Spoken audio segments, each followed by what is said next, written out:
It was a calm Saturday afternoon, the kind of day you wait for all week. The weather was just right, the sun warm but not too hot, and the kids were running around the yard laughing near the trees. My wife sat on the porch with a glass of lemonade, while I fired up the grill near the cabin. Everything felt peaceful, until she showed up. At first, I didn't notice her. She stood at the edge of the property, arms crossed, sunglasses on, and a clipboard in hand. The classic look of someone who wasn't here to enjoy the weather. I knew right away, HOA. I nodded politely, thinking maybe she was lost or just walking by. But no. She started marching straight toward us like she owned the ground she walked on. She didn't even say hello. Her first words were, "You can't be here. This is not allowed." I blinked, confused. "This is my yard, my cabin, my land," I said calmly, trying to keep things from getting heated. But she shook her head and told me the HOA had rules against having more than 2 people in the yard at once. 2 people?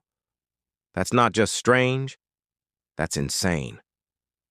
My kids froze. My wife looked shocked. We'd been here dozens of times before. This cabin was built by my grandfather. It's been in our family for generations. I tried to explain that, but she wasn't interested in listening. Instead, she took out her phone and right in front of us started calling 911.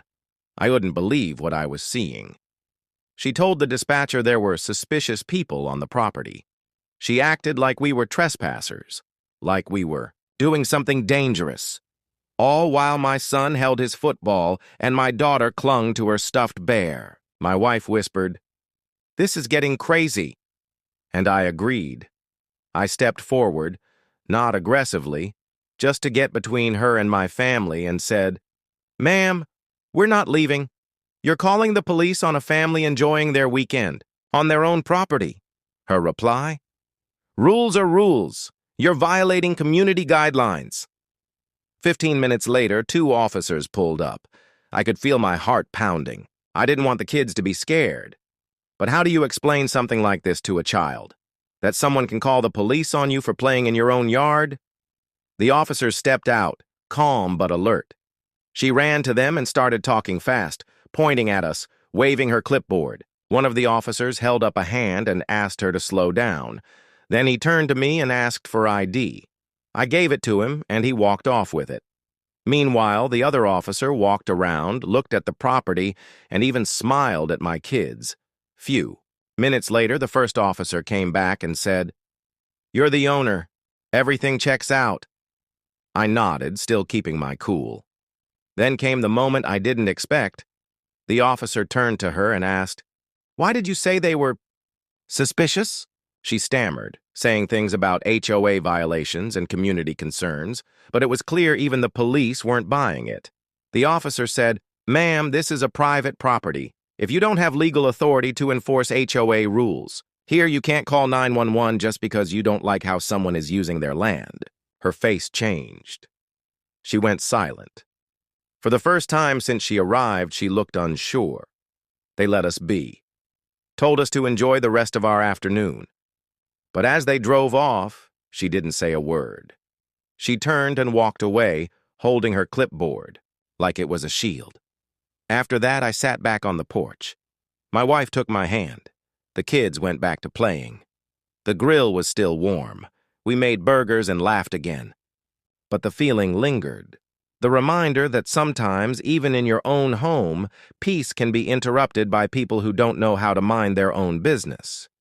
I never thought I'd have to explain to my kids why someone called the police on us for laughing in our yard. But I did, and I told them the truth. Not everyone will be kind, but we don't back down when we're right. Not ever.